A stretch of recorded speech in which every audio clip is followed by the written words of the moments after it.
Graças a Deus, vamos concluir o nosso curso básico em Teologia pela FAESP, Faculdade Evangélica de São Paulo, nosso polo aqui em Suzano. Eu agradeço a Deus porque o Senhor nos ajudou.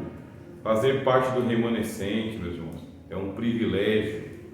Remanescente é aquele punhadinho que cabe na mão. Isso é um remanescente, é um privilégio. Porque muitos são chamados e poucos são os escolhidos, e os remanescentes eles provam de que cabe na palma da mão. Eles fazem parte do remanescente. Nosso irmão perguntou se nós vamos ter aqui a continuação. Isso aí está nas mãos de Deus e de vocês, tá bom? E do ministério também. As circunstâncias. Eu sei que nós continuamos ali pelo canal da internet, do YouTube. Continuamos ali enquanto Deus nos permitir e o governo não sabotar a pregação da palavra de Deus online. Mas nós estamos ali com a graça de Deus. E hoje nós vamos concluir a nossa disciplina de eclesiologia e nós vamos fazer a leitura de 1 Coríntios capítulo 12, versículo 27 ao 31, e depois nós vamos fazer 1 Coríntios 14, 26 ao 40, porque no capítulo 12, Paulo, a carta aos Coríntios é uma carta de eclesiologia. A ideia do apóstolo Paulo em escrever a carta aos Coríntios é colocar a igreja em ordem, é mostrar o que é a igreja. Isso é igreja, é desse jeito. Se não for desse jeito, não é igreja, é uma seita, é uma facção, é uma briga. Ou como Paulo fala, né? Vocês mordem-se uns aos outros, então cuidado para vocês não se devorarem uns aos outros. Saiu daquela finalidade que é o evangelho, deixa de ser igreja. E o que tem que ser feito? Tem que ser corrigido os erros para que a igreja possa continuar. Então a carta aos 1 Coríntios é uma carta de eclesiologia, é arrumar a casa que está fora de ordem. Quando chega no capítulo 12, capítulo 11 ele colocou a ceia em ordem. É assim que se faz uma santa ceia, é desse jeito. Capítulo 12, agora ele vai para dentro do ministério e ele cria o capítulo 12 para falar dos dons espirituais, dons ministeriais, abre um parêntese no capítulo 13 para falar sobre o dom do amor. Ele coloca o amor na categoria dos dons, tá bem? Diferente de Gálatas. Lá na carta aos Gálatas ele coloca o amor como sendo fruto do Espírito, na carta aos Gálatas. Na carta aos Coríntios ele coloca como sendo dom espiritual, está na lista dos dons espirituais. Tanto o amor, ele é fruto do Espírito para cada um de nós, como ele também é um dom sobrenatural de Deus dado aos crentes. O Senhor Jesus ele falou que vos ameis uns aos outros com o amor que eu vos tenho amado. Como que eu amo os irmãos? Eu amo os irmãos com o amor que Jesus me deu, e vocês me amam com o amor que Jesus deu. É mais do que o amor de vocês, é o amor de vocês mais o amor de Jesus. É um dom. Quando é fruto, ele manifesta como amor, gozo, paz, longanimidade, benignidade, bondade, fidelidade, mansidão e domínio próprio. Fruto. Quando ele é dom, ele vai fazer o extraordinário. Que Paulo fala, ainda que eu falasse a língua dos homens e dos anjos, língua dos homens, língua dos anjos, dons espirituais, ainda que eu entregasse o meu corpo para ser consumido, quer dizer que está no dom da misericórdia. E o amor? Aí ele fala, se eu não tivesse o dom do amor, esses dons que eu tenho espirituais de nada valeriam. Quer dizer, qual que dá o suporte para o dom espiritual? É o dom do amor, dom sobrenatural de Deus. Como esse ensinamento ele é muito mal tratado nas nossas igrejas, o amor como dom, ele é maltratado assim. Ele é tratado mais como fruto espiritual. Como ele é maltratado, tratam ele mal como dom espiritual, a gente não busca o dom do amar. Nós não buscamos o amor como dom. A gente vai deixando ele se desenvolver de uma maneira natural. Quando chega no capítulo 14, Paulo retoma, que aí ele fecha o parêntese dele. Aí ele retoma a questão da unidade do corpo. Parem de divisão, parem com dissensão, parem com os partidarismos. Não fiquem dividindo o corpo de Cristo e mutilando ele, cortando ele para lá e para cá. Essa aqui é a tônica, capítulo 14. Quando chega ali no versículo 27 ao 31, nós vamos ver ele falando sobre, aplicando, né? Quem é que vai manter a unidade do corpo? Então vamos lá. 12, 27 ao 31. Ora, vós sois o corpo de Cristo, e os seus membros em particular. Fazemos parte do corpo como totalidade e membros em particularidades. Cada membro é importante. A uns pôs Deus na igreja. Você vê aqui a liderança de Deus sobre a igreja. Quem que coloca? Deus. Onde? Na igreja. Pôs Deus na igreja primeiramente apóstolos. Então isso aqui é indiscutível, que a igreja ela tem um fundamento dos apóstolos. É uma igreja apostólica. Aí você pergunta, quais apóstolos? Os apóstolos que escreveram o Novo Testamento, tá bem? Então os chamados de agiógrafos, vou escrever para vocês aqui, ó. Apóstolos, os agiógrafos.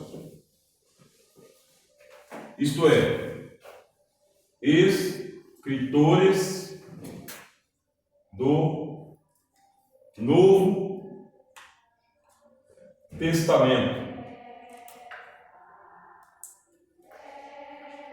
Isso é inegável que o Senhor Jesus ele formou os 12 apóstolos, é inegável.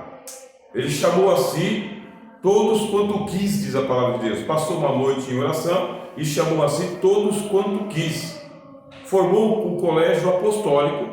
O Judas ele se desviou do ministério, mas ele foi substituído por Matias. Ponto. Nós temos o fundamento dos apóstolos. E depois diz o apóstolo Paulo, por último, Deus me colocou a mim, um abortivo, alguém chamado fora de tempo. Ele foi chamado por fora. Mas o Paulo não era o único apóstolo. Barnabé era apóstolo, Silas era apóstolo também. Só que, no caso aí, Silas, Barnabé, nós não temos escritos dele. De quem que nós temos? Temos de Paulo, temos de Mateus, temos de João. Esses são os apóstolos de Jesus. Tiago não era apóstolo de Jesus, mas se tornou apóstolo de Jesus. Você tem um ministério apostólico. Então, os escritores do Novo Testamento, os 3 evangelistas, Lucas não, mas Lucas se tornou discípulo de Jesus e seguidor do apóstolo de Paulo. E eles escreveram o Novo Testamento. Por isso que diz assim, primeiramente os apóstolos, primeiramente.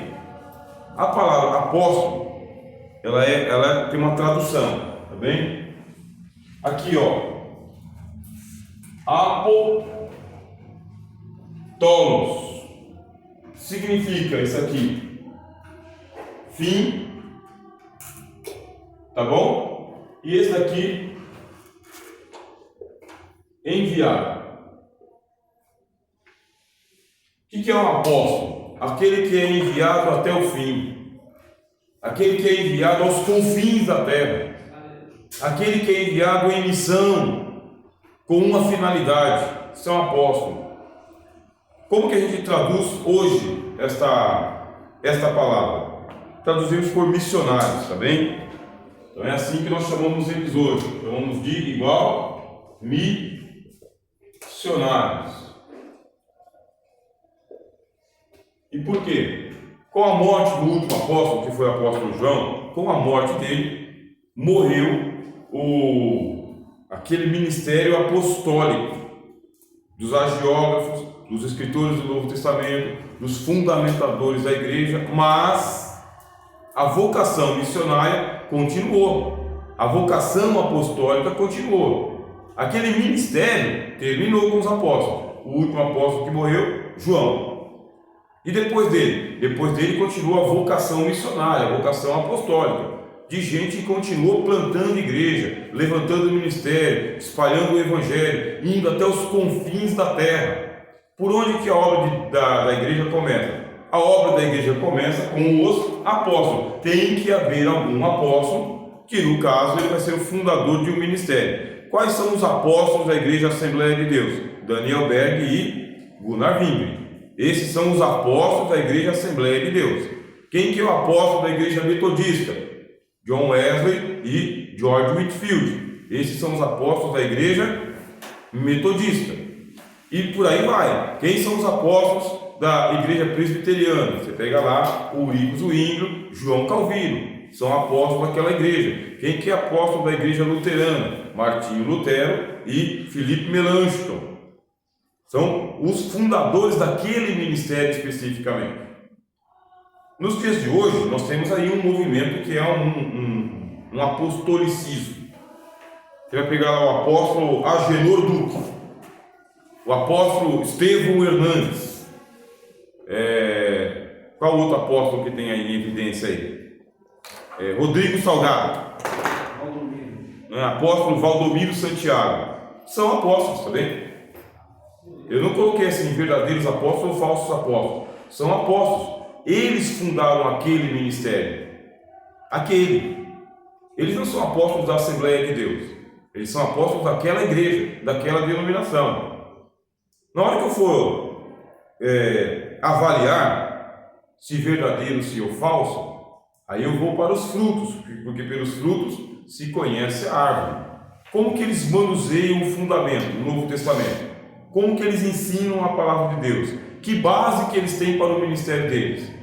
O que é que eles ensinam que Paulo nunca ensinaria, que Pedro nunca ensinaria, que os apóstolos nunca ensinariam? Se qualquer um de nós começar a ensinar doutrinas que os nossos apóstolos jamais ensinariam, aí nós somos falsos apóstolos. Você nunca imaginaria Paulo ensinando a teologia da prosperidade. Não tem como você imaginar. Bom, Paulo não, e quem sabe Pedro? Quem sabe João? Quem sabe Tiago? Deixa eu dar uma olhada aqui de onde tiraram o fundamento para a teologia da prosperidade, para a teologia feminista, para a teologia ecumenista, para a teologia da confissão positiva. Se não tem esse fundamento, se você não vê os apóstolos ensinando isso daqui, aí sim, eles são falsos apóstolos. São práticas duvidosas. Quem que é o apóstolo da Congregação Cristã do Brasil? Louis Franciscon. Quem que é o apóstolo da Igreja Adventista? Você tem a Ellen G. White. Quem que é o apóstolo lá do movimento das Testemunhas de Jeová? Charles Taze Russell. São os apóstolos. Combina com o Novo Testamento?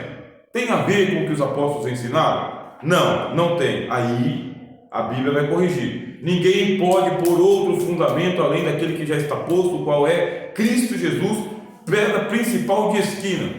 Edificados que nós somos sobre o fundamento dos apóstolos e profetas, dos quais Jesus Cristo é a principal pedra de esquina. Ou, como diz Paulo aos Gálatas, se alguém não concordar com essas palavras, seja anátema. Eu tenho dúvidas se a igreja ela é ou não apostólica. Bíblia, Novo Testamento, ensino dos apóstolos. Contradisse, desdisse, desensinou, distorceu falsos apóstolos. Aí nós pegamos o nosso ministério, que é o que nos importa, a Assembleia de Deus, e vamos ver lá o que ensinaram Daniel Berg e Gunnar Wingren. Como que eles fundamentaram a Assembleia de Deus. Como que surgiu a Assembleia de Deus como igreja. Sendo que eles não eram da Assembleia de Deus, eles eram da Missão Batista. Eles vieram ao Brasil pela Missão Batista. Quando a Assembleia de Deus começou, ela começou trazendo missionários de outras denominações para poder pastorear as igrejas brasileiras, porque não tinha pastor brasileiro. Esses dois pastores, eles não tinham um ministério com outros pastores. Era muito difícil. E eles trouxeram vários missionários da Europa e dos Estados Unidos para pastorear a igreja brasileira, até que montaram a Convenção das Assembleias de Deus, a CGADB. Na Convenção das Assembleias de Deus, se levantou a questão do ministério feminino, por causa da Frida Wingren.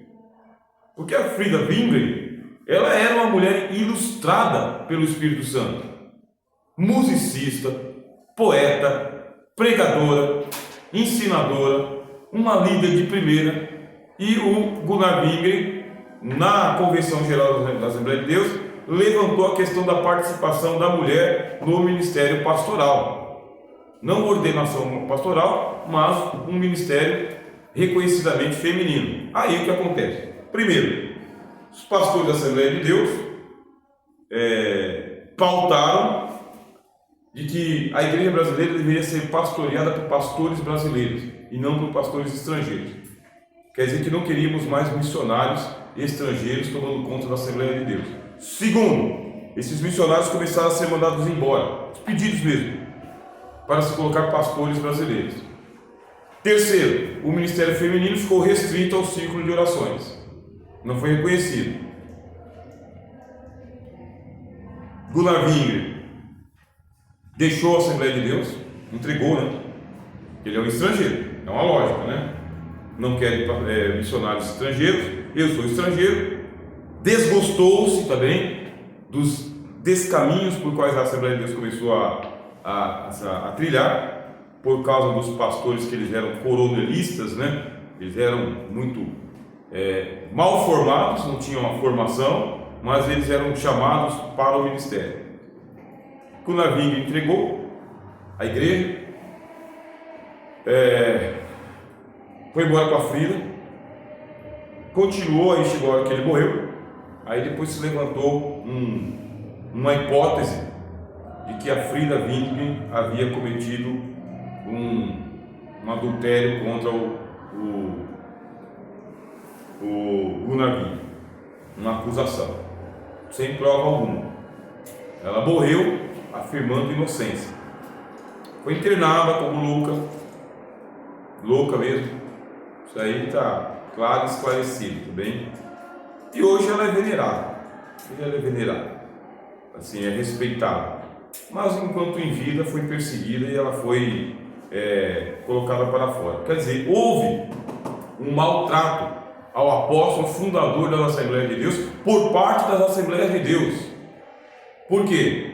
Porque o Daniel Berg, que não era tão letrado quanto o Gunnar Wingre, ele era rejeitado em algumas igrejas que ele ia. Porque ele chegava, não falava tão bem o português, e ele fazia a panfletagem, a distribuição de literatura, ele vendia literatura.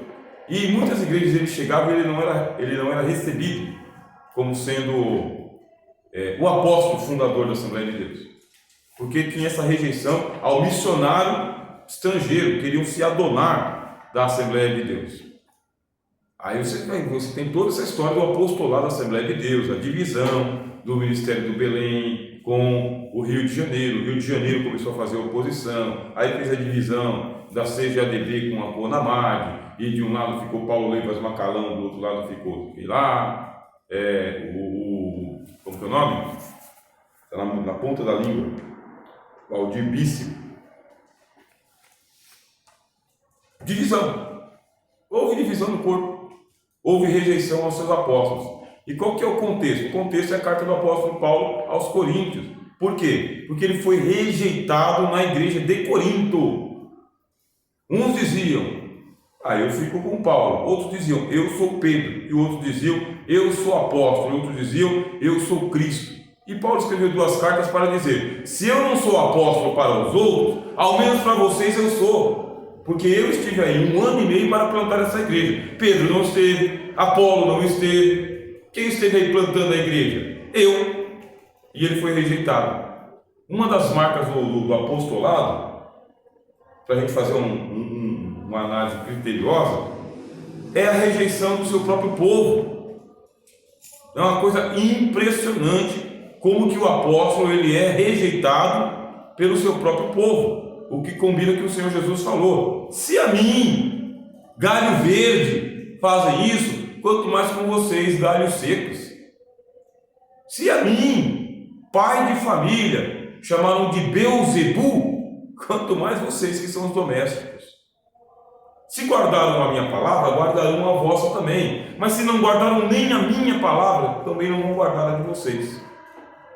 Uma igreja apostólica, ela tem isso, ela tem a aceitação, o apóstolo vai lá, planta a igreja, e depois tem a rejeição. Mas com relação a aqui recentemente, essa divisão aqui da Assembleia de Deus no Brasil, Aí não foi questão de, porque eu aceito a mulher como obreira e você não aceita. Ali foi politicamente, eu acho que a parte financeira, né? Quer dizer que a gente tem aí uma necessidade urgente de nós sermos sinceros. Paulo fala, olha, até importa que entre vós haja heresias, para que aqueles que têm a aprovação de Deus se manifestem. É isso que está acontecendo. Estão se adonando da obra de Deus, se adonando literalmente, se assenhorando do rebanho. Teve essa divisão, mas não foi que entre os apóstolos, né? Eu aceito dessa forma. A gente percebe que hoje está mais do lado, né? Infelizmente. Sempre tem um usurpador. Então tem um usurpador. E o usurpador está a serviço do outro, né? Não de Cristo. Ele é um usurpador. Eu conheci o Breno, até amigo meu, não tem nada a ver com a vida dele, mas ele está lá no Deus de Amor. E ele começou a ficar um pouco na linha de frente, né? E ele viu que a parte financeira, com quem é o grosso, né? Ele até tentou abrir o ministério, depois não deu certo, quebrou a cara. Então, a gente conversando, a gente percebe, sabe, a vontade de... Não tem nada a ver com vidas. Justamente. Aí a gente faz a nossa oração ao Senhor e não nos conformamos, porque nós não podemos ser falsos apóstolos, né? Obreiros fraudulentos, falsificadores da palavra de Deus. Não podemos, mas também não podemos rejeitar o nosso ministério. Assim, quando vocês virem alguém aí abrindo uma clareira, sabe, começando de novo, um novo ministério, uma garagem que é aberta aqui, um salão que é alugado lá, um terreno que é limpo ali e acolá, a gente sabe que está tudo fragmentado, mas é a tentativa de um recomeço. Aí nós vamos ver se tem um chamado de Deus, se o trabalho vingar, se o trabalho acontecer. Tem uma aprovação de Deus, que não significa que esse apóstolo vai ser reconhecido até o fim. Não significa. Aí o que acontece? Foi rejeitado? Se não te receberem nessa cidade, bate o pó da roupa e vai embora para outra cidade. Porque o serviço já está feito. Bom, depois dos apóstolos, né, que são esses aqui que deveriam ser honrados, né, os missionários, os desbravadores do campo. Existe hoje, por exemplo, assim, uma queixa muito grande, uma crítica muito grande ao trabalho dos Gideões, lá de Balneário Camboriú, que diz que ele já não está mais como era antigamente, né? Já não está mais com a mesma finalidade, já não cresce mais tanto, já não tem a mesma finalidade, porque a galinha dos ovos de ouro botou ovo ali no ninho deles. Se descobriu que dava um bom dinheiro. E outros dizem que não, isso aí é uma crítica vazia. Tem críticas. Agora, o que nós temos de realidade? Nós temos de realidade um mundo em agonia, uma sociedade em agonia e o diabo tomando conta de todas as cadeiras de comando da sociedade e calando vozes. O que nós temos em verdade? Que a gente não está tendo aquela potência na pregação do Evangelho, aquela abrangência. Alguma coisa ruim está acontecendo. E faltam o quê? Faltam missionários, meus irmãos. Missionário é aquele que vai abrir o ministério, vai abrir a clareira, vai fazer o enfrentamento da ordem secular para poder pregar só o Evangelho. É só isso que Jesus pede. Pregue o Evangelho. Só a pregação do Evangelho, puro e simples. As demais coisas Deus nos acrescenta. E para dar suporte a esses apóstolos, aí veio o ministério do Espírito Santo. A Deus colocou os profetas. Paulo diz aqui, primeiramente apóstolos. Aí ele fala, em segundo lugar, é uma hierarquia. Se eu tenho primeiramente e segundo, eu tenho uma hierarquia. O ministério, tá bem? Dons ministeriais. A gente usa a palavra hierarquia mesmo, aqui, hierarquia. O que aconteceu com os irmãos que faltaram hoje, em peso?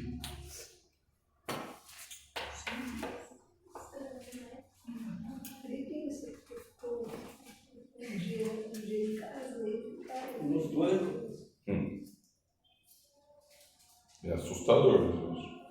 Não é animador. Eu me animo porque os irmãos estão aqui. E a gente tem que louvar a Deus porque os irmãos estão aqui. Mas não é o certo. Não foi o combinado, né? Bom, a hierarquia tá bem? Arquia significa chefia, ou comando, ou os mais antigos, tá bem? Então é a hierarquia, hieros, sagrado. Significa que é um governo sagrado, tá bem? Um governo santo, ó. Governo santo.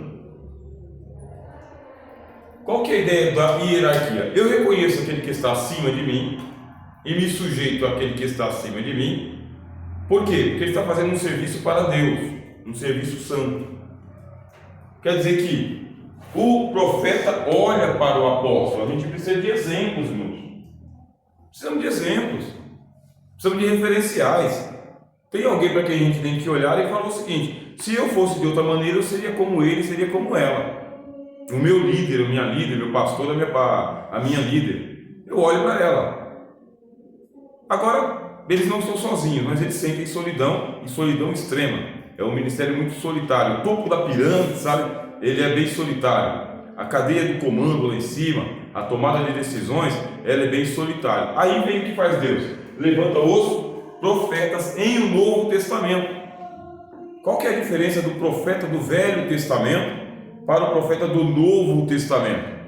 É porque lá ele era o profeta da nação de Israel.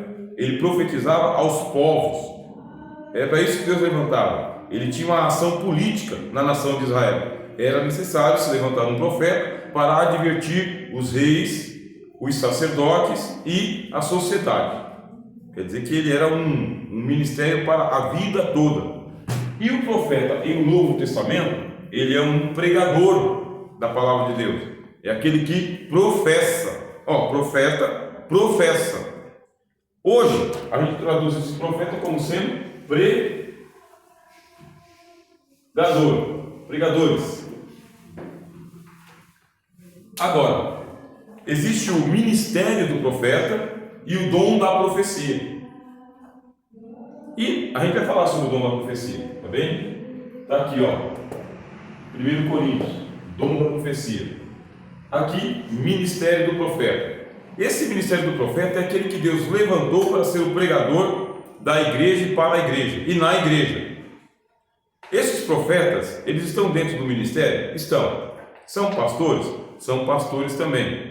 Mas existem muitos que não são pastores, são apenas pregadores mesmo, vozes do trono de Deus, que pode ser levantado em qualquer momento por Deus, em qualquer departamento da igreja, em qualquer esfera, nas crianças, nos adolescentes, nas irmãs, nos homens, no ministério. Deus pode levantar os profetas dele a qualquer momento. E aí, como que eu sei que esse profeta é um profeta de Deus? De novo, a mesma base. Qual que é a base? Novo Testamento, palavra de Deus. O profeta, diz o apóstolo Pedro, nenhuma palavra da profecia foi produzida de livre e espontânea vontade do profeta. Não é pela vontade humana do profeta. Veio a mim a palavra do Senhor dizendo. O profeta recebe a mensagem de Deus. Nós, quando vamos pregar a palavra de Deus, pastor Rogério, vem pregar aqui na minha igreja.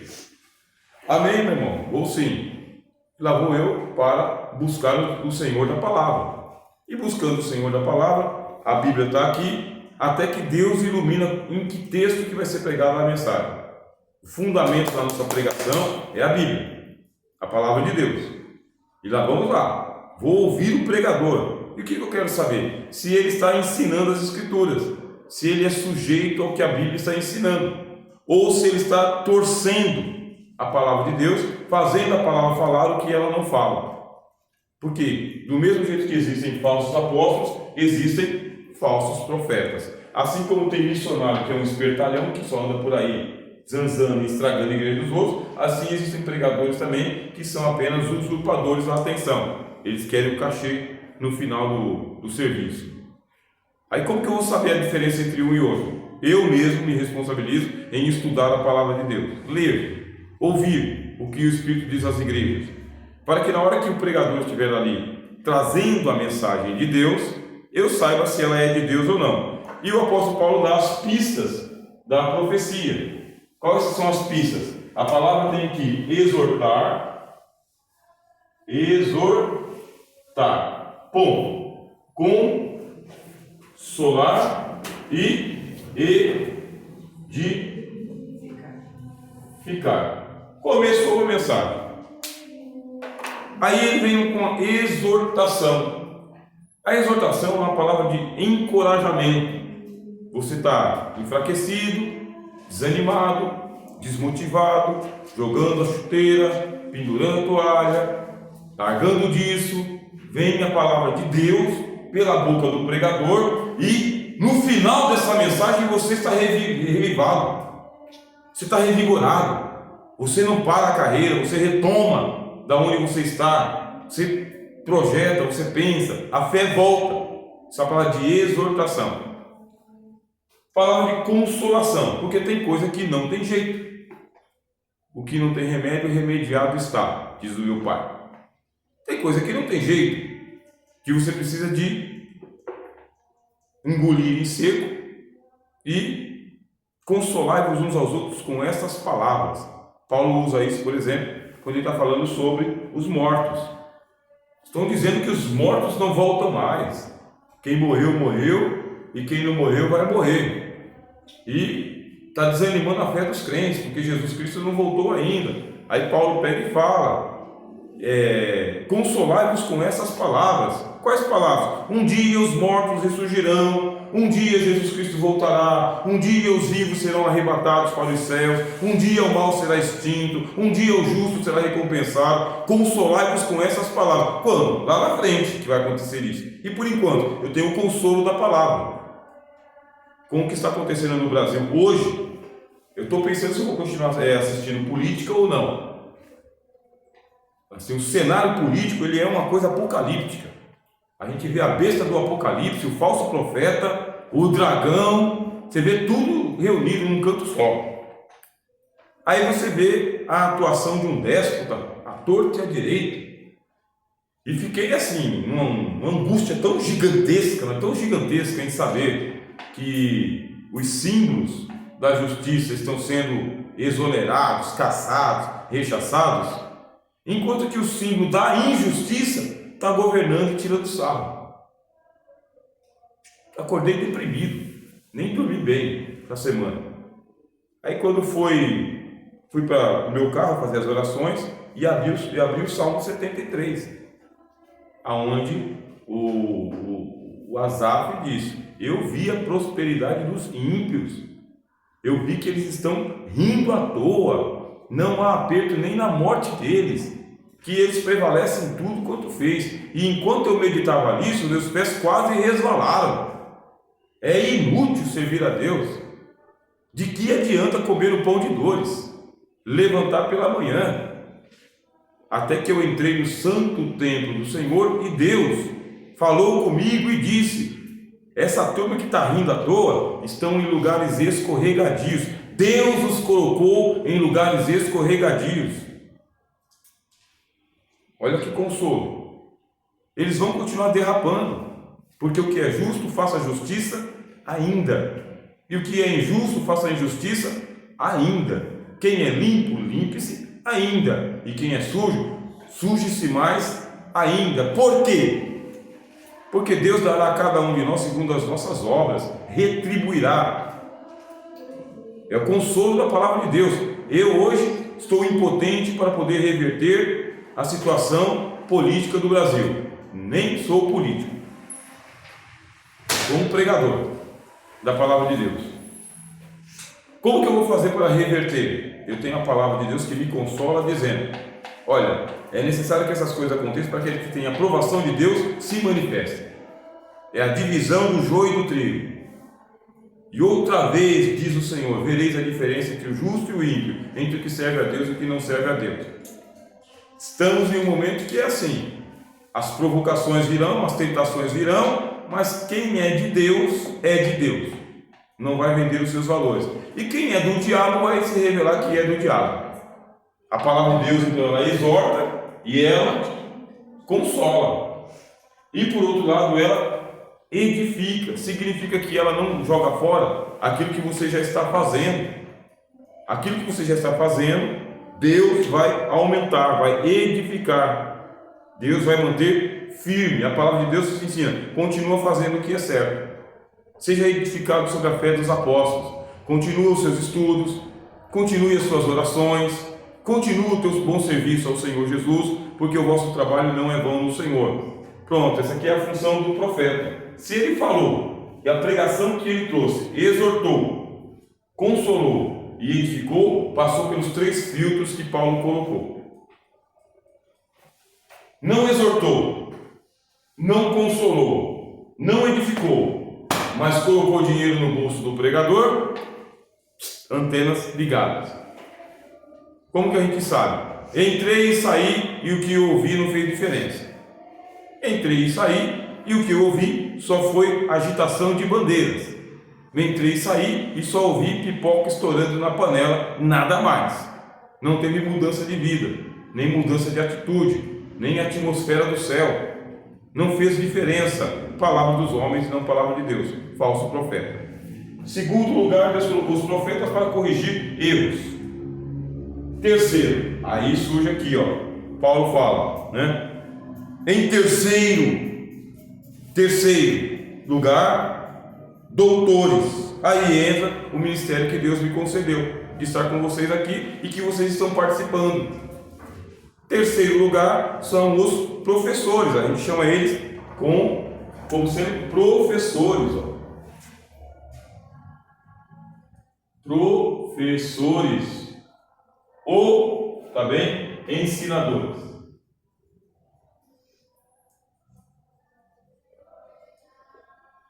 Mais uma vez, vão ensinar o quê?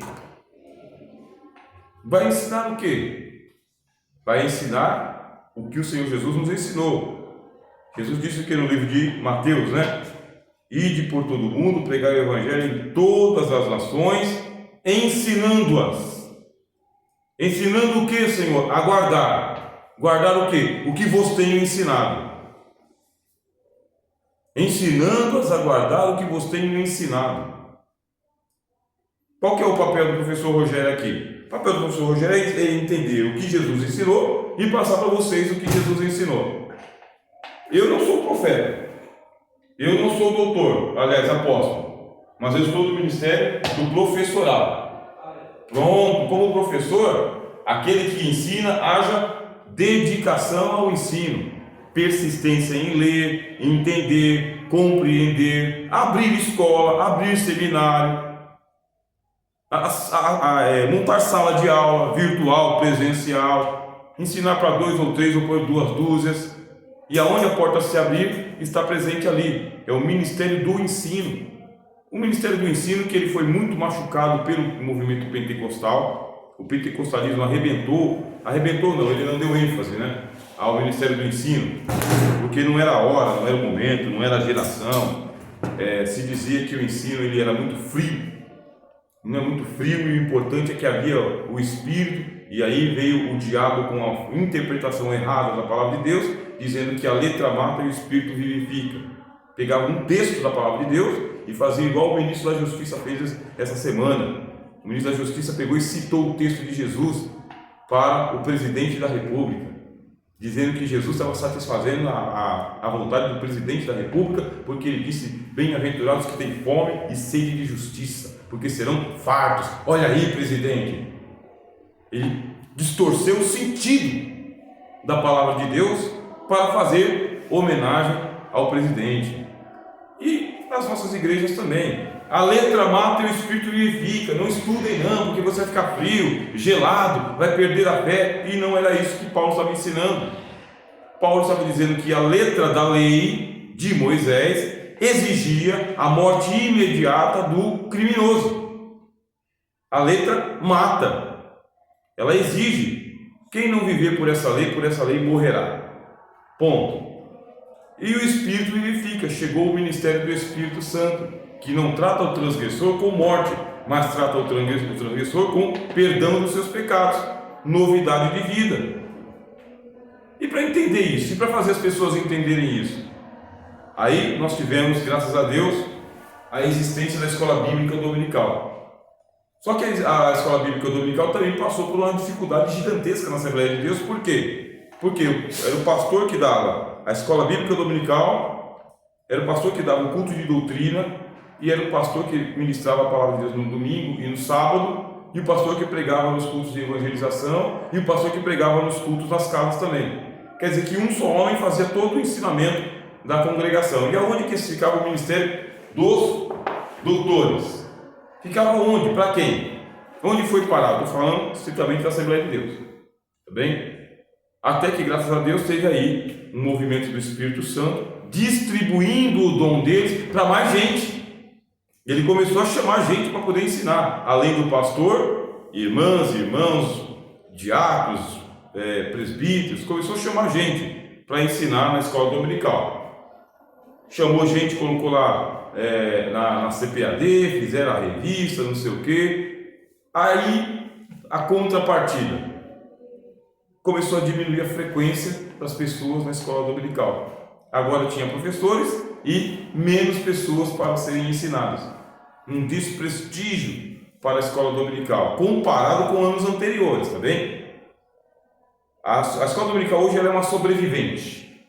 Bom, é uma sobrevivente em muitas congregações. Se vocês têm uma escola dominical punjante aqui, sabe, entusiasmada e envolvente, isso aqui é mosca branca. Por quê? Em muitas das denominações e congregações, muitas já extinguiram a escola dominical, não tem, outras estão se arrastando pelas pernas. Ou não tem professor, ou tem professor e tem pouco aluno. Um desprestígio. Aí vocês tiram pelo nosso seminário, né? Quantos começaram o seminário realmente entusiasmados e envolvidos, e quantos foram trancando a matrícula, né? Deixando a matrícula e tendo que fazer outras coisas porque os cuidados da vida tomaram conta.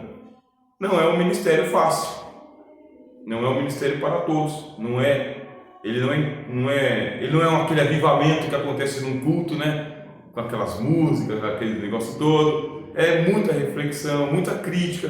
Quantas vezes eu tive que aqui assumir aquele papel do crítico e falar o indesejável para vocês, ó, esse ponto aqui, ó, aquele outro ponto lá. É por quê? Porque ele é o estraga prazeres? É por causa que é esse compromisso. Nesse momento, esse tema está exigindo falar isso, isso e isso. Aí eu ia lá e apontava o texto bíblico. Ó, o texto bíblico é assim, assim, assim. Qualquer dúvida está gravado, né? Está documentado nas aulas que nós tivemos aqui. Esse é o ministério do ensino. Eu já sei que ele é assim. Aí quando você vê o ministério do ensino, você pega o apóstolo Paulo e fala o quê? A palavra de Deus é divinamente inspirada e útil para quê? Ensinar, redarguir, corrigir. Esse é o ministério de quem ensina, para que o homem de Deus seja justo, para que haja justiça. O ministério do ensino.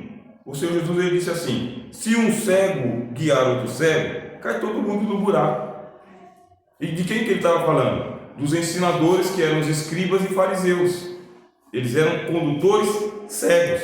Ser doutor não garante para nenhum de nós aqui ortodoxia. O que é ortodoxia? Vou colocar aqui, ó, tá? Eu vou colocar aqui ortodoxia. Ortodoxia barra heresia. Porque do jeito que existe falso apóstolo e falso profeta, existem falsos doutores também, falsificadores da palavra de Deus. E como que a gente sabe? Existe a ortodoxia e existe a heresia. Heresia é o ensino particular de um mestre. É só dele. Está na cabeça dele. É só ele que entende daquele jeito. Isso é uma heresia. E ortodoxia é o entendimento da igreja, do magistério, do corpo de Cristo. Isso é ortodoxia. Na igreja se prega essa palavra e a pregação, o ensino, ele não pode ser estranho. Tem que ser uma coisa comum. O que vocês ouviram aqui nessa sala durante esse ano tem que ter acontecido na igreja também durante esse tempo todo. Olha o que o professor falou naquele dia. Olha a aula que a gente teve. Lembra daquela matéria? Olha aqui acontecendo de novo. Por quê? É uma linha doutrinária só. Agora, se destoa muito, fica lá longe, nada a ver com nada, é onde se criam as seitas e as heresias. E quem que corrige a heresia? Os outros doutores. Quais doutores? Os doutores ortodoxos. Uma leitura ortodoxa da palavra de Deus é uma leitura calma, tá bem? Uma leitura meditativa, responsável, não afobada. Uma leitura comum. Tem ponto difícil de entender? Tem ponto difícil de entender. E o que eu faço com ponto difícil de entender? Deixo para depois. Tem coisa que não se resolve. Quantas doutrinas eu falei para vocês aqui que nessa eu não mexo? Não foi? Por que nessa eu não mexo? Por causa que o domínio da matéria não é suficiente para esse ambiente. Não dá para tratar aqui com vocês. Mas dá problema para vocês, dá problema para mim e dá problema para os outros também. Porque tem pontos difíceis de serem entendidos. E tem outras doutrinas que são do dia a dia. Quer dizer que a gente tem classes, sala de aula, né? Classes, categorias, fóruns, lugar certo, auditório certo, momento certo. O Senhor Jesus ele disse assim: quantas coisas eu tenho a falar com vocês, mas vocês não podem suportar agora. Evangelho de João. Muitas coisas eu tenho para falar, mas vós não podeis suportar agora, nem ainda o podeis, nem depois. Quando? Aí ele fala, naquele dia nada me perguntareis. Mas enquanto não chegar naquele dia, em parte conhecemos e em parte profetizamos. Querem falar alguma coisa, meus irmãos? Algum comentário específico? Nós estamos com quantos minutos? 46 minutos, né? De aula. Aí surge agora uma outra categoria de ministérios, que esses daqui são extraordinários. Esses aqui, ó, são normativos, tá bem? Vou colocar aqui uma setinha para vocês, ó. Esses aqui, ó, normativos.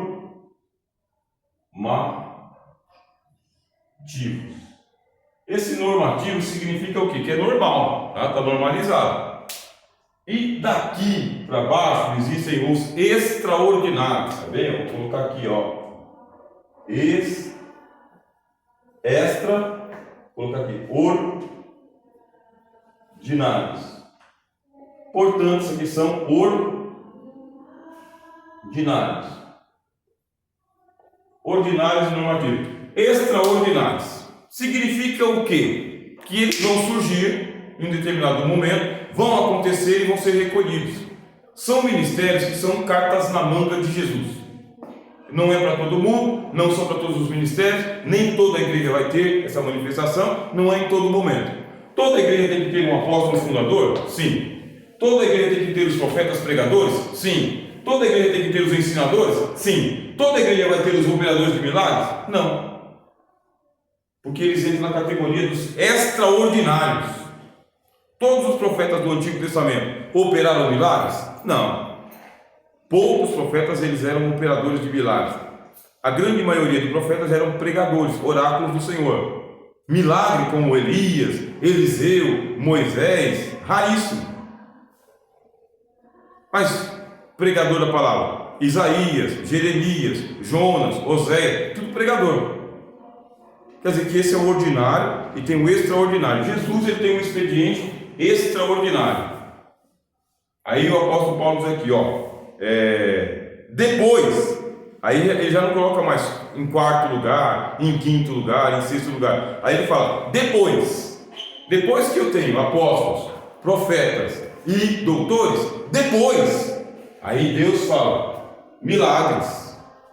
Aí pronto, tinha um ministério aqui em São Paulo, ele já não está mais como ele era antigamente, mas muito, muito diferente do que foi, chamado Maravilhas de Jesus. Conhece essa igreja?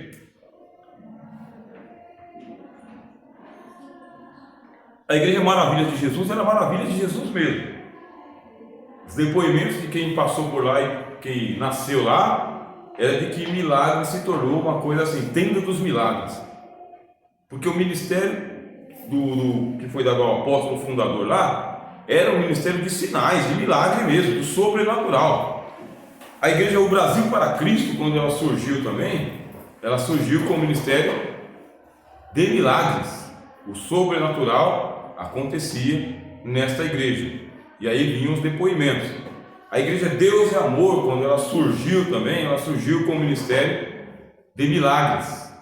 Era o tempo, era a efervescência.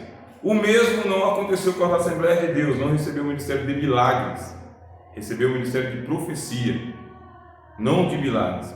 O dom principal da Assembleia de Deus era o ministério de profecia e de curas, tá? Muitos depoimentos de curas que aconteceram. Mas milagres nem tanto assim. Agora essas outras igrejas que eu falei, com o ministério de milagres. A virada de página, a virada dos tempos, acabou. Bem, hoje não é a era dos milagres.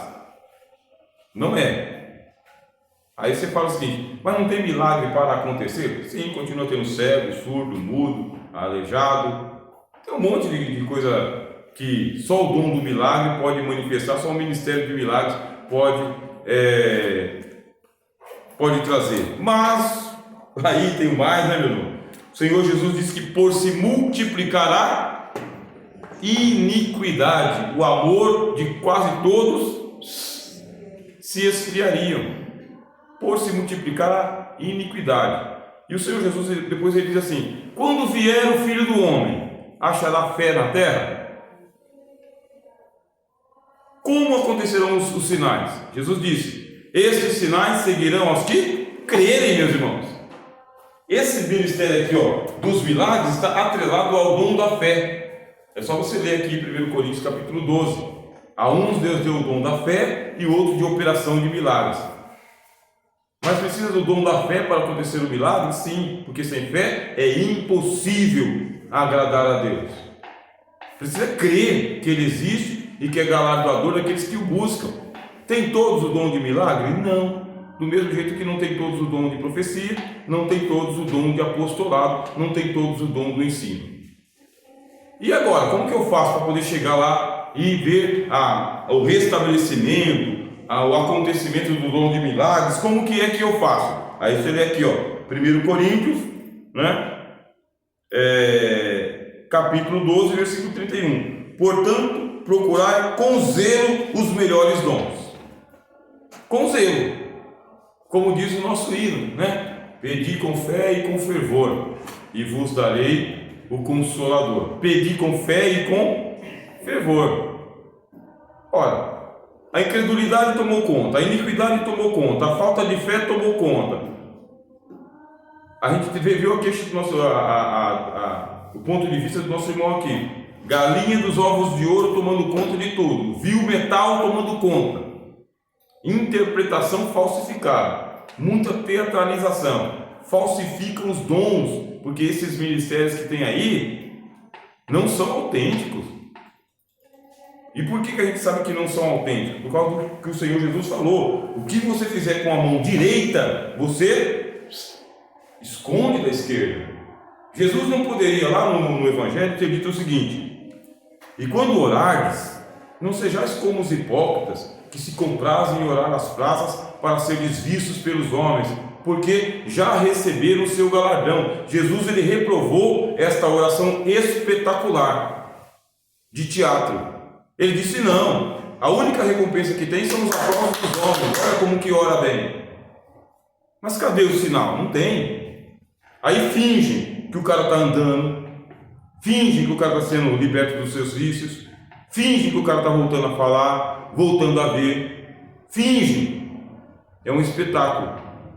Aí quando você vai para trás dos bastidores, quanto que deu o culto nessa noite? Quanto que a gente ganhou aí? Quanto que recolheu?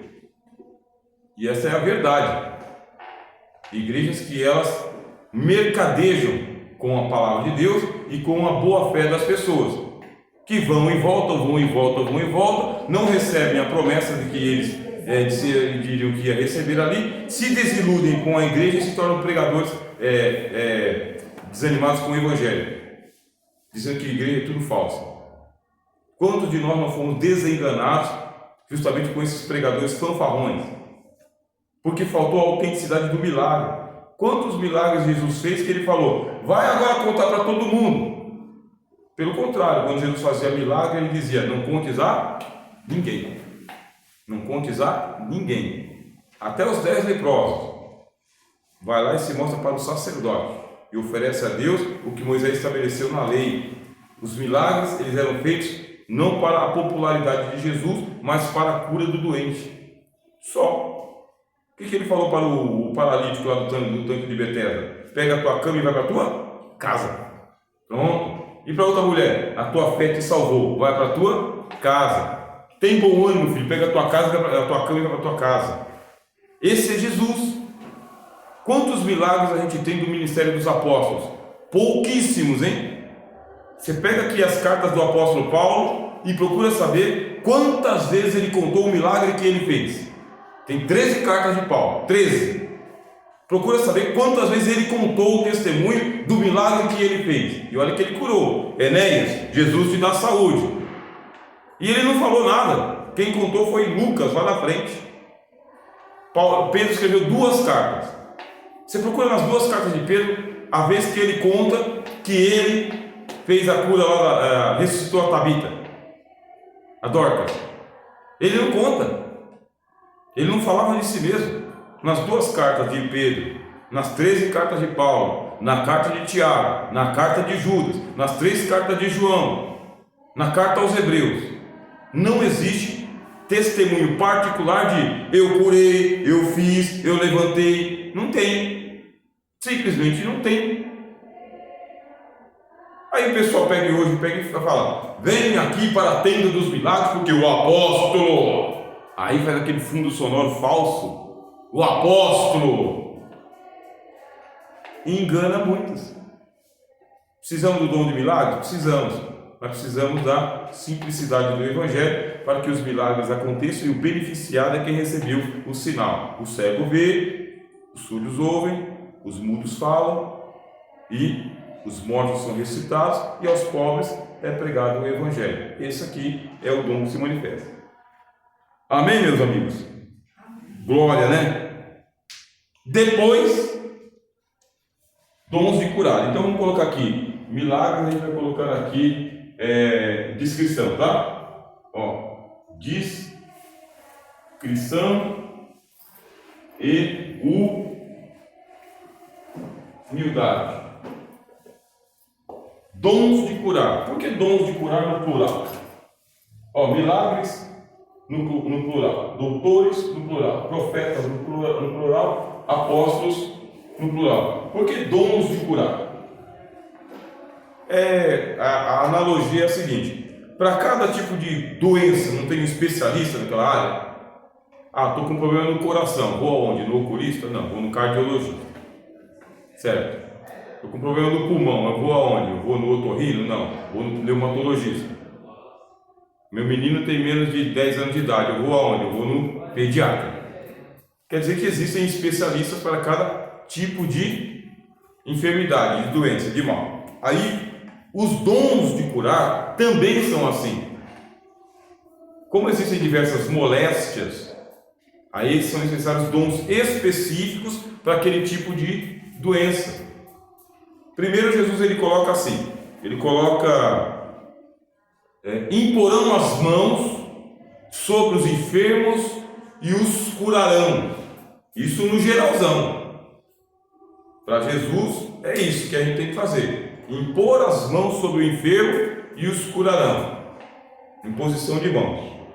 Tem todo um mistério, né, sobre o ministério de imposição de mãos. Tem um ensino, na verdade, sobre como que tem que acontecer o ministério de imposição de mãos. Aí, esse é o geralzão. Quando chega nas cartas do apóstolo Paulo, ele fala que tem os dons de curar. E esses dons são diversos. Aí a gente vai para a experiência agora. Na experiência, a gente percebeu que tem pessoas que receberam dons de curar pessoas com determinados cânceres, junto com o dom de milagre. Alguns, por imposição de mãos, renite, sinusite, dores lombares, são doenças diferentes. Aí, por que eu orei para essa pessoa e essa pessoa foi curada disso, e orei para outra pessoa e a outra pessoa não foi curada? Porque eu preciso da manifestação do outro dom para curar aquele outro tipo de moléstia.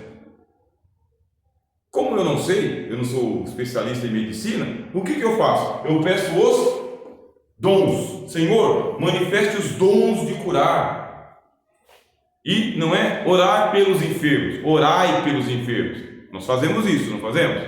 É uma tradição, a gente tem testemunho de que Deus ouve. Qual que é o problema? O problema é que Jesus disse impor as mãos.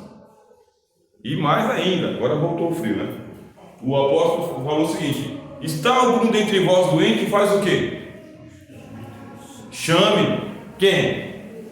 presbíteros de quem? Da igreja. Está algum dentre vós doente? Chame os presbíteros da igreja. E eles vêm. Quando eles vêm, o que eles devem fazer? Eles devem orar sobre o doente e ungí-lo com óleo, para que a oração da fé cure o doente. Não é a unção com óleo. O óleo ele é o sinal, mas é a oração do presbítero que tem fé que cura o doente. Você tem os dons de curar diversas moléstias. Às vezes eu oro por um e é curado, por outro não é curado. Às vezes eu oro por mim mesmo e eu não sou curado, e oro pelos outros e a pessoa é curada. Às vezes alguém ora por mim e eu sou curado e ele fica doente no meu lugar. Vocês sabiam que já aconteceu isso? Também tem pessoas que ele manifesta manifesta nele o dom de curar e depois ele cai enfermo. Você fala, mas como que isso acontece? É outro dos mistérios. Por isso, oro por mim e oro pela outra pessoa. Repreendo dele e repreendo do ambiente também. Para que não aconteça a gente ser atacado por setas, né? É do mesmo jeito como acontecer doença por contágio, né? Doença por contágio, você foi lá, colocou a mão, mas aí você é contagiado. Então tem essa contaminação aí. Então eu não vou buscar os dons de curar, continuo buscando os dons de curar. Os dons, no plural. E esse ministério que a gente tem na igreja aí de orar pelos enfermos, tá bem? Ele tem que ser corrigido. Precisa ser corrigido. Quem vai corrigir eu não sei. Esses dias eu fiquei sabendo, né, numa aula, que saiu o assunto lá na AGO. Fiquei sabendo esses dias. Um assunto que eu falei com vocês aqui, né? Falei com vocês aqui, aí o assunto saiu lá na AGO. E o assunto era sobre o grupo dos varões e sobre a restrição ao uso do voz da verdade em nossas igrejas. Eu não fui para a AGO. Fiquei só aqui em sala de aula com vocês. Mas alguma coisa já me impulsionou, ou alguém, ou Jesus, impulsionou a dizer, isso aqui, essa letra aqui tem heresia. Mas está todo mundo cantando. Eu peguei e falei com vocês aqui sobre o uso dos hinos do Voz da Verdade nos nossos cultos. Falei na escola dominical lá da sede também, virou lá um furdunço, né? Porque o pessoal canta mesmo, Voz da Verdade, né? Sou um milagre, sou um milagre. Virou um furdunço. Mas o professor Rogério ensinou que não sei o quê. O que o Rogério ensinou? Aí o irmão falou, não, eu não canto mais. Se for Voz da Verdade, eu não canto mais. Aí, estou dando aula esses dias aí numa igreja lá em Santo André, e o pastor que esteve na AGO falou, então, saiu lá na AGO, que é a Assembleia Geral Ordinária da Assembleia de Deus, o uso do canto do Voz da Verdade. Não é para usar. E simples, né? Mas não tem heresia. Oi? Já tinha sido levantado um tempo atrás aí que não era para cantar os hinos das nossas igrejas. Aí depois foi se abrindo mão de novo, né? 1995. Foi em 95 que houve essa reviravolta. Aí assim, como que eu ouço o Voz da Verdade? Eu ouço na minha casa. Ouço na minha casa, ouço no meu carro. Do jeito mesmo que eu ouço as rádios de notícia ou músicas para dormir, eu ouço na minha casa. Quando eu pego e trago para a instituição chamada igreja, que eu coloco todo mundo para cantar, aí tem outro problema. Então uma coisa é o meu privativo, outra coisa é o culto público. E você faz a comparação de uma doutrina com a outra, não bate. Só isso, não bate. Então aqui a gente não canta por isso. Seu carro e sua casa, o rádio é seu. A mesma coisa acontece com o que eu estou falando com vocês aqui, a oração pelos enfermos. A oração feita pelos enfermos. Existe um ensinamento claro sobre a imposição de mãos. Se está doente, chama os presbíteros da igreja. É claro. Ide, e vocês curarão os enfermos, impondo as mãos sobre eles. Deixa eu dar uma olhada aqui quantas orações pelos enfermos foram feitas em o Novo Testamento. Faz a conta. Você pega você mesmo, vai lá e faz o teste. Você começa em Mateus e termina em Apocalipse. E me traga aqui quantas orações pelos enfermos foram feitas à distância. Vocês vão ficar surpresos. Por quê? Porque o cara que tinha que pegar o aleijado dele, e levar lá onde Jesus estava, destelhar a casa onde Jesus estava e colocar o doente ali diante de Jesus. A mulher com fluxo de sangue tinha que se meter no meio da multidão e pegar na orla da veste dele. Os leprosos tinham que gritar de longe: tem misericórdia de mim. O Enéas teve que olhar, tendo com fé, para Paulo dizer: Jesus te dá saúde, te coloca sobre os seus pés. Você pega o ensinamento, existe um contato direto entre aquele que ministra a cura e quem é curado, direto. Aí você pergunta: mas Jesus ele anda respondendo orações. Aí eu pergunto: tá bom, Jesus está fazendo a parte dele. Eu pergunto se a igreja está fazendo a parte dela. Mandou os presbíteros lá orar? Chamou os presbíteros? Foi colocar nas mãos? Aquela igreja que ela coloca então o ministério de vamos impor as mãos sobre os enfermos, essa está fazendo o correto, de impor as mãos sobre os enfermos e os curarão. E aquela igreja que está só fazendo oração pelos enfermos, infelizmente vai receber as notícias de que as coisas não estão andando tão bem assim. Aí você fala: mas eu recebi o testemunho de que alguém foi curado. Vai no detalhe e você vai descobrir que alguém foi lá na casa dele. Você vai no detalhe. Alguém foi lá e orou sobre ele e colocou a mão sobre ele, o ungiu com óleo, invocou o nome do Senhor. Vai no detalhe. Ou ele mesmo colocou o joelho no chão e falou com Jesus, e Jesus foi lá e curou ele direto. Ah, mas eu tenho um testemunho, o testemunho é verdadeiro. Não estou dizendo que o testemunho não é verdadeiro, mas a gente tem que melhorar isso aqui. Do jeito que a gente melhorou o negócio lá do cântico da Voz da Verdade lá, vai diminuir, tá? Depois que a GO pegou no pé dos pastores, vai diminuir Voz da Verdade nas igrejas, mas ainda vai ter resistência. Da mesma maneira os dons de curar. Vamos fazer certinho? Vamos. Irmão, chegou aqui os pedidos de oração. Nós vamos orar tal. Vamos entrar em contato com uma pessoa. Entrar em contato com uma pessoa para que os presbíteros da igreja vão lá e orem sobre ele. Ou a pessoa vem aqui. Ou algum cristão vai lá e coloca as mãos sobre ele. Por quê? Tive fome e me desse de comer. Tive sede e me desse de beber. Estava nu e me vestistes. Na prisão fostes ver-me, visitar-me. Enfermo, você foi lá. Quer dizer que é o contato direto. Esse dom se manifesta pelo contato, tá bem? Vou colocar aqui, ó, contato pessoal. Ó, vou colocar aqui aquele preto, ó. Contato direto, tá?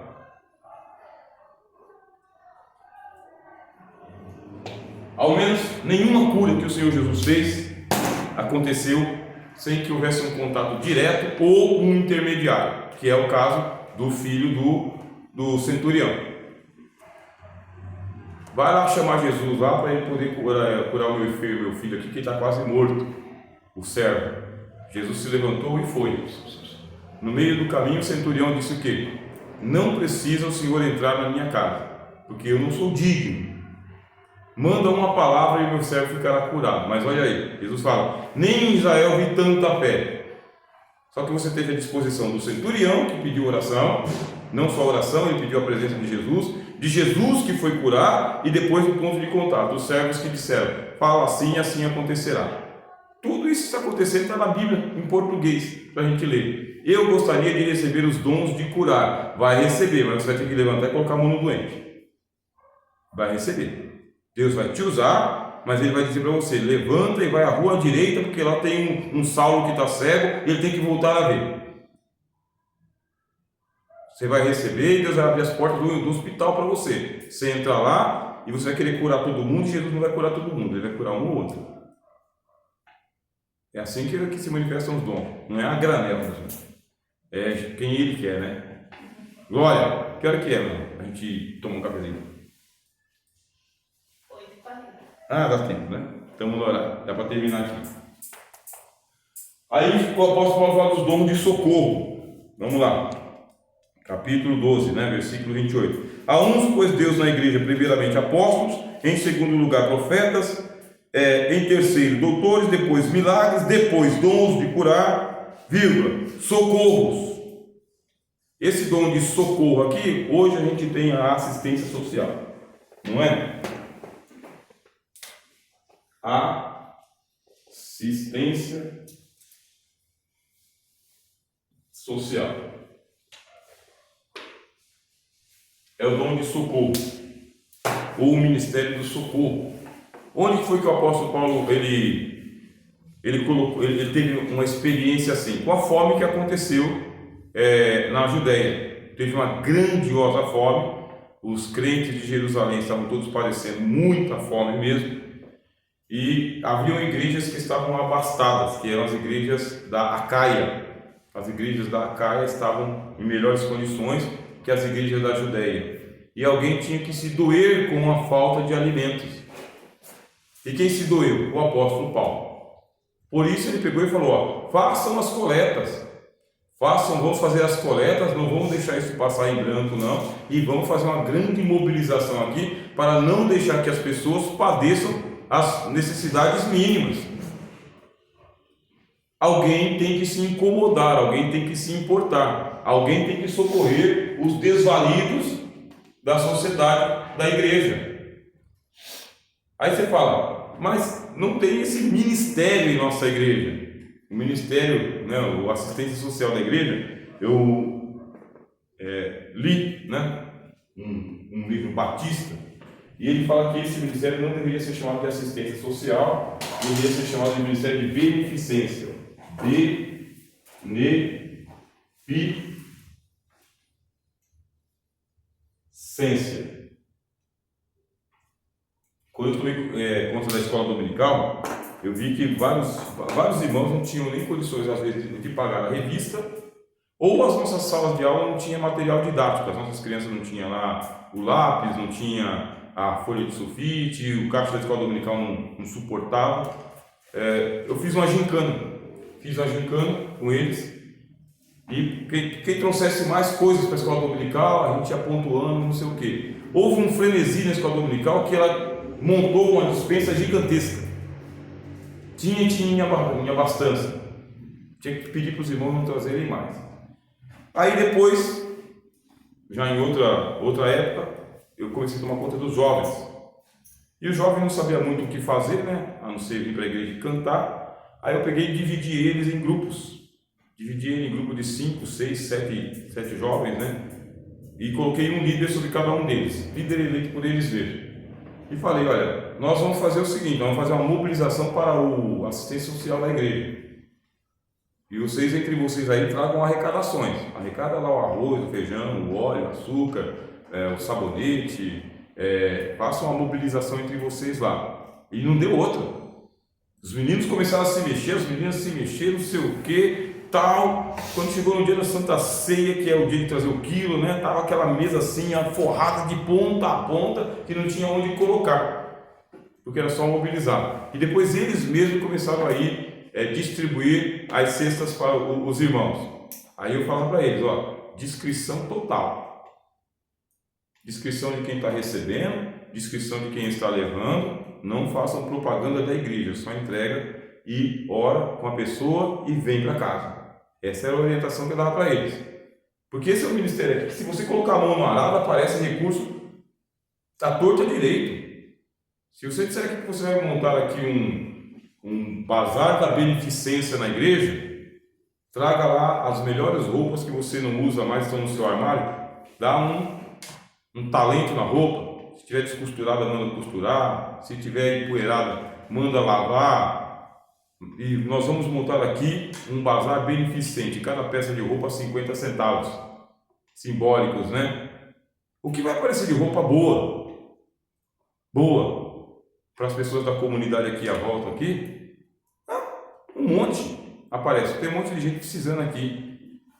Nunca falta o sopão de quem está envolvido com o sopão. Não falta. A pessoa que é envolvida com sopão aí, para entregar sopão nas ruas, marmitex, cobertor, não falta. Aquele mistério do deserto, da multiplicação de pães e peixes. Por quê? Só precisa de alguém receber o ministério de cuidar dos desvalidos, dos necessitados. Eu lembro quando eu entrei na igreja, né, estava desempregado, aí jovem, adolescente, né, primeira festividade da igreja. Aí o jovem que tivesse desempregado, os pais não eram crentes e precisasse receber doação, era só se manifestar. Eu, envergonhado, né? Nem sabendo muito o que ia acontecer, Ah, eu quero um pedaço de pano. Tá. Aí me deram um pedaço de pano. Entreguei para minha mãe foi lá, fez a calça, era uma calça azul marinho e uma camisa bege clara, sabe? Quase creme, bonita. A camisa minha mãe comprou e a calça ela fez com um pano que doaram para mim. Chegou o dia da festividade, senhoras e senhores, chegou o dia da festividade dos jovens. Quando eu olhei para a qualidade do pano dos outros adolescentes e jovens que estavam ali, comparado com o pano que eu havia recebido, né? É aquela história, né? Cavalo dado não se olha os dentes. Não, não é assim não, mesmo. Não é assim não. Não é assim. A Bíblia não ensina assim. Você tem que ir lá e pegar o melhor do seu rebanho e trazer para Jesus. É o melhor. Você vai lá cevar o bezerro para levar para Jesus. Você não vai pegar o passarinho cego, não. Você vai pegar o passarinho na arapuca, vivinho. Aí entregaram. Quando eu vi que o pano da minha calça, ele era parecido com uma espécie de estopa, sabe? Um veludo. É um pano inferior. E o pano azul da calça dos meninos lá, da gosto, sabe? Eu fiquei pensativo, era novo convertido, né? Falei assim, eu não vou reclamar porque é pecado reclamar, né? Cavalo dado não se olha o dente, pelo menos eu estou aqui cantando. Anos depois, eu comecei a refletir de que houve um cuidado, mas não foi aquele cuidado que deveriam ter com um novo convertido, porque realmente discrimina. Qual que era o meu consolo? É que tinha mais uns 3 ou 4 igual eu lá, tá tudo assim com calça mais ou menos, entendeu? Esse foi o meu consolo. E é tudo irmão assim, humilde igual o Rogério, né?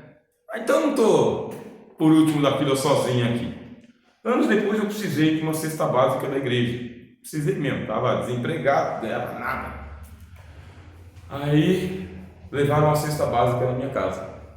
Quando levaram a cesta básica na minha casa, que a gente foi ver o arroz estava cheio de coranchinho, aqueles bichinhos do arroz, bichinho que nasce no arroz, porque é normal, tá? É natural. Mas aí o arroz ele passa lá por um processo e por isso você tem arroz tipo 1, tipo 2 e o quebradinho, né?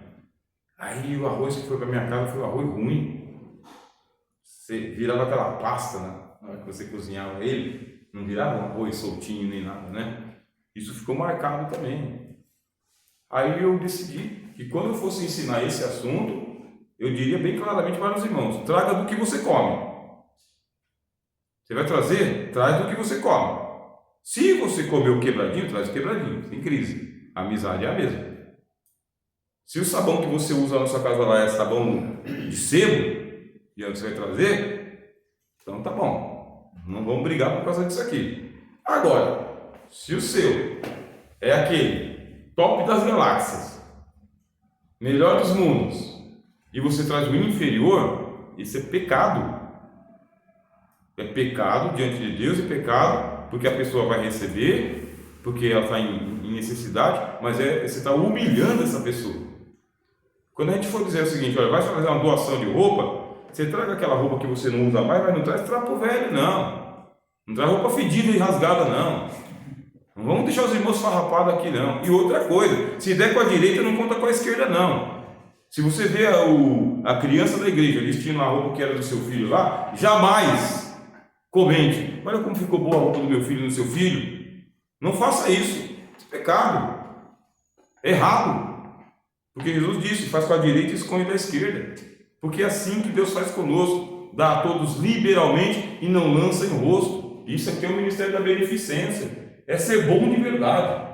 É ser muito bom. E não pedir nenhum aplauso, nenhum reconhecimento. Por isso que muitos preferem o anonimato. Fazem no anonimato. Fazem o bom e fazem bem. E aí Deus recebe. Aí ficou bom. Aí ficou bom. Quer dizer, se a minha condição é comprar o tipo 2, o tipo 3 e do meu eu levo sem pecado nenhum. Está certíssimo, corretíssimo. O que não pode ser é o melhor para mim e o inferior para o outro. Inverte. Aí eu uso a ironia. Inverte, cara. Pega o melhor e leva para lá e fica com o inferior para você. É igual a regra do interior. É a regra que eu sigo na minha casa. Se chegar um visitante na sua casa, primeiro você acomoda ele bem, para depois você dormir. Chegou lá o visitante na sua casa que vai pousar, passar a noite, deixa ele na garantia do conforto. Travesseiro com fronha limpa, lençolzinho limpo, coberta para ele se cobrir para ele não passar frio, ver se as frestas da casa estão fechadas para não passar o vento. Dê uma boa acomodação para ele. E dependendo de quem for a pessoa, você cede a sua cama e vai você para a sala. Não, eu não vou fazer isso. Então não recebe ninguém na tua casa. Não convida ninguém na tua casa. Deixa claro para ele, não tem onde dormir, cara. Agora, se você dorme na rede, dá uma rede para ele também. Eu estou falando de reino, meu irmão. Reino é isso. É ao próximo como a ti mesmo. Então, aí sim, agora está no Ministério do Socorro. Agora subiu para o céu. Quando a Dorcas morreu, mas as esmolas estavam lá diante de Deus. E quando vai ver, ela servia aos pobres com os seus bens, com aquilo que ela fazia. Subiu para a memória de Deus. Cornélio, tua memória subiu para a memória de Deus.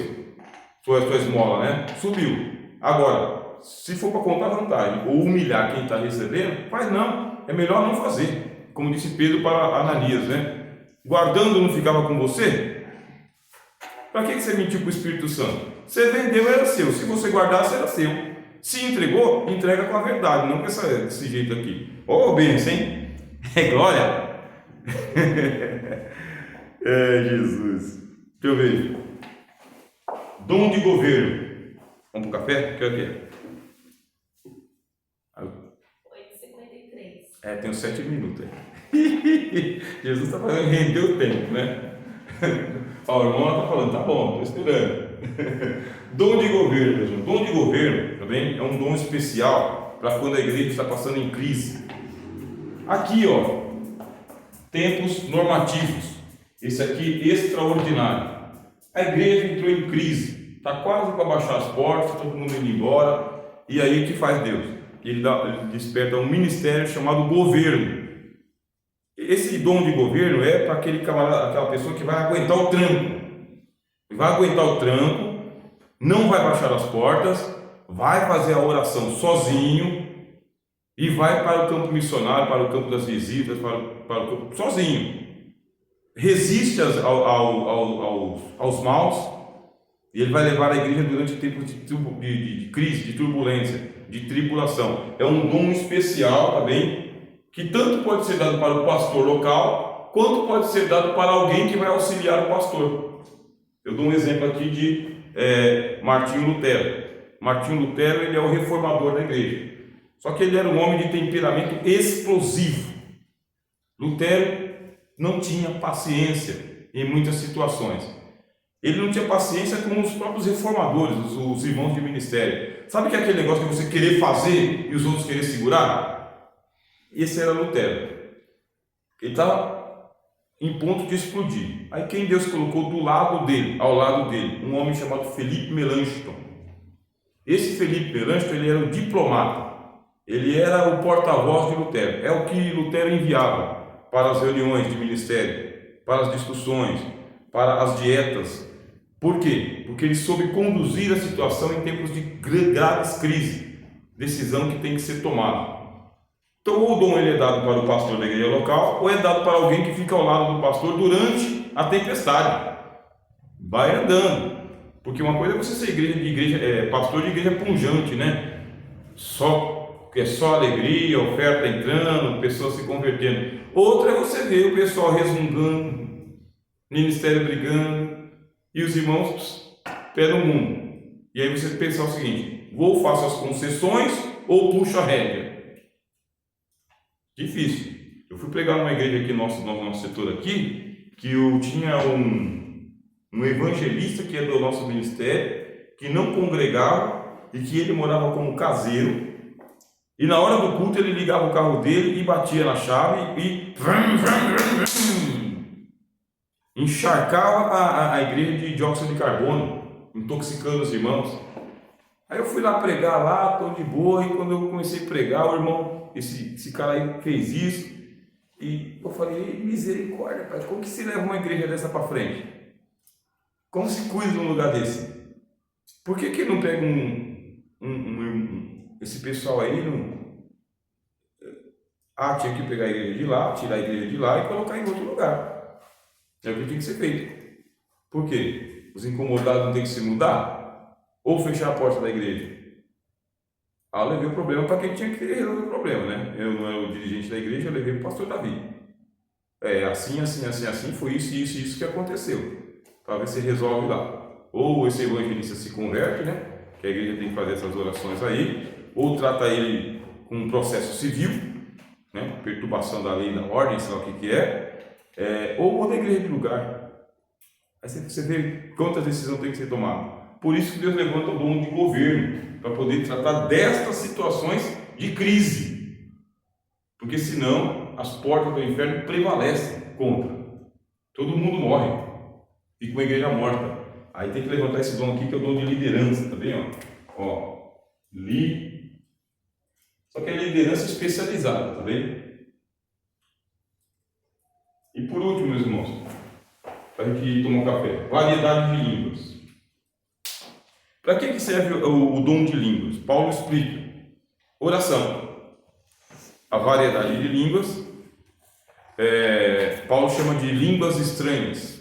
Essas línguas estranhas são mistérios entre a pessoa e Deus. E Paulo diz que esse ministério da oração, em línguas, não pode ser proibido. Tá aqui, versículo, a gente vai ler depois, tá? 14:39, tá ali, naquela parte. Línguas. 14:39. Portanto, irmãos, procurai com zelo profetizar e não proibar falar em línguas. Não proibais. Esse ministério é o da intercessão. Esse é o da oração em mistério, em línguas estranhas. É a oração feita no Espírito. Você vê que é o extraordinário? Viu que está aqui na base do extraordinário? Chegou a hora de socorrer a igreja, por causa que o negócio está fechando. Chegou a hora de variedade de línguas, colocar as pessoas a orarem no Espírito Santo. Chegou a hora de socorrer as pessoas, por causa que a pobreza extrema está tomando conta. Dons extraordinários. Todo mundo caindo doente na igreja, dons de curar. Deus manifestando coisas extraordinárias na igreja, mas ela começa aqui, apostólica, profética e doutrinária. Aí vem aqui, milagres, dons, socorro, governo, variedade de línguas. De repente começam as pessoas a orar normativamente.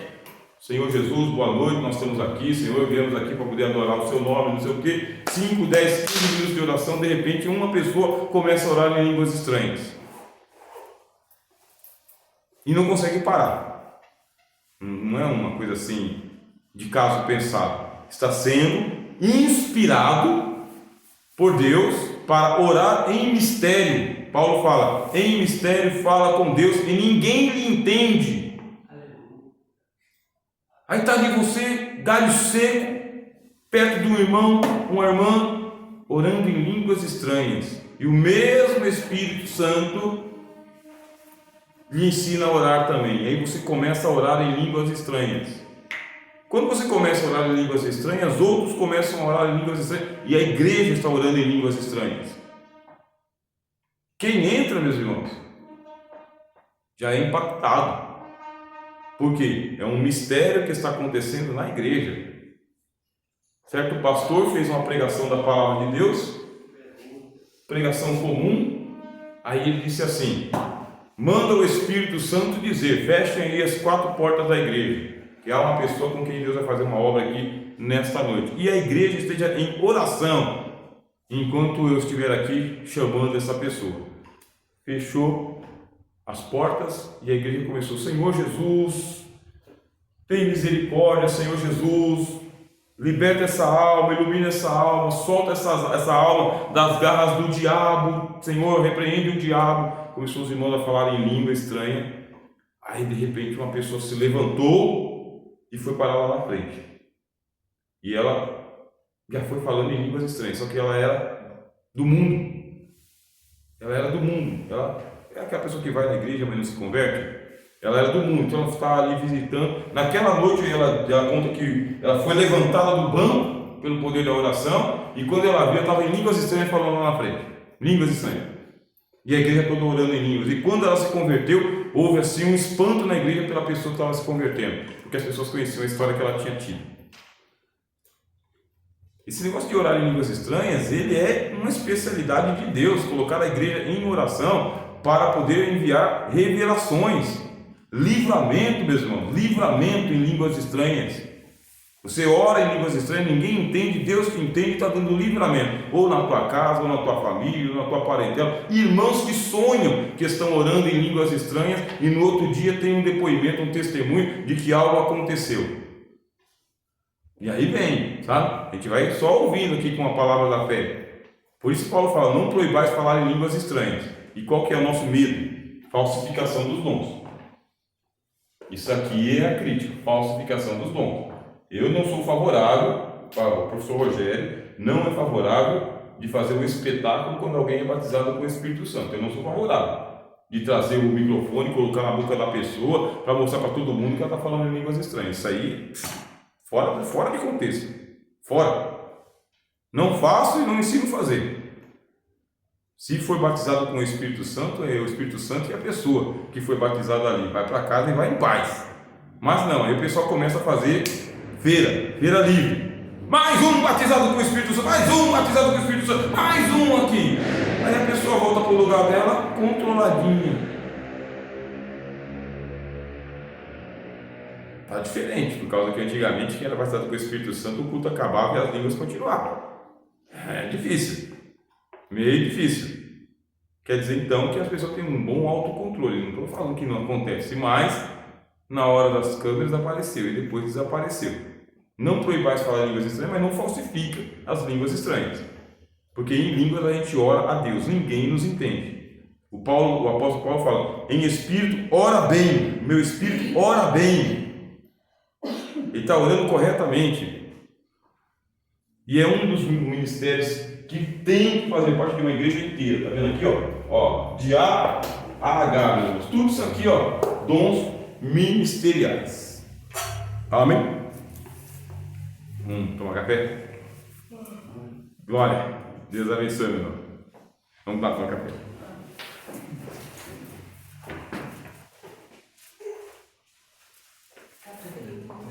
Oi?